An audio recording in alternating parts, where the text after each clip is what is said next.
বিসমিল্লাহির রহমানির রহিম। প্রিয় দেশবাসী, আসসালামু আলাইকুম। হয়তো আধা ঘন্টার জন্য বেঁচে গেছিলাম, তো বেঁচে গেছি বলেই আজকে খোঁজ নিতে পারছি, খবর নিতে পারছি। আর সবই হারিয়েছে, আমার হারাবার কিছু নেই। সব ছেলে মেয়েদের বিরুদ্ধে মামলা দিয়ে তাদের সাজা দিয়েছে। আমার বোনটাকে পর্যন্ত মিথ্যা মামলা দিয়ে সাজা দেওয়া, প্রত্যেকের বিরুদ্ধে মিথ্যা মামলা দিয়ে সাজা। আর কত যে শত শত মামলা আওয়ামী লীগ নেতাকর্মীর বিরুদ্ধে, প্রায় কয়েক লক্ষ মামলা দিয়েছে। আমাদের প্রায় 10,000 নেতাকর্মীর হদিস পাওয়া যাচ্ছে না, মেরে মেরে গুম করে দিয়েছে, নদীতে ভাসিয়ে দিয়েছে, আগুন দিয়ে পুড়িয়ে দিয়েছে, তাদের কোনো ঠিকানাও পাওয়া যাচ্ছে না। এইভাবে তারা ধ্বংস করার চেষ্টা করছে, কিন্তু পারবে না। আওয়ামী লীগ আছে, আওয়ামী লীগ থাকবে, আওয়ামী লীগ আবার ফিরে আসবে, আওয়ামী লীগ ক্ষমতায় যাবে এবং সব এই অন্যায় অবিচারের বিচার আমরা করবো ইনশাল্লাহ।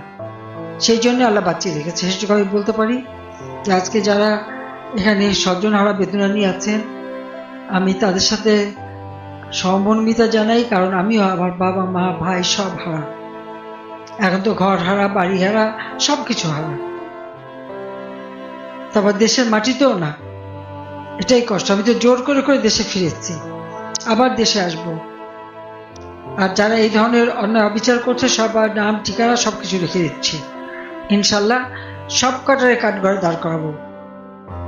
একটা নির্বাচন হয়ে গেল, আর সেই নির্বাচনের পরেও বিএনপি ক্ষমতা আসার পর যেভাবে সেই হত্যাযজ্ঞ চালিয়ে যাচ্ছে, তাহলে ওরা কিসের গণতন্ত্রে বিশ্বাস করে আর কি করে, সেটাই তো কথা।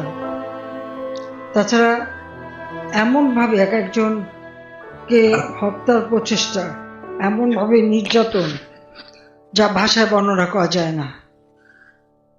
আওয়ামী লীগ করলেই তাদেরকে মারতে হবে, আওয়ামী লীগ করলেই তাদের। আওয়ামী লীগ কি করেছে?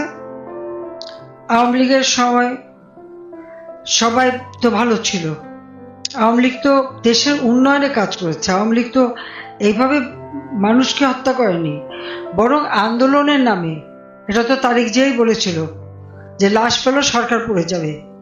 তো এই আন্দোলনের যত হত্যাকাণ্ড, সে হত্যাকাণ্ড তো ওরা নিজেরাই করিয়েছে সব।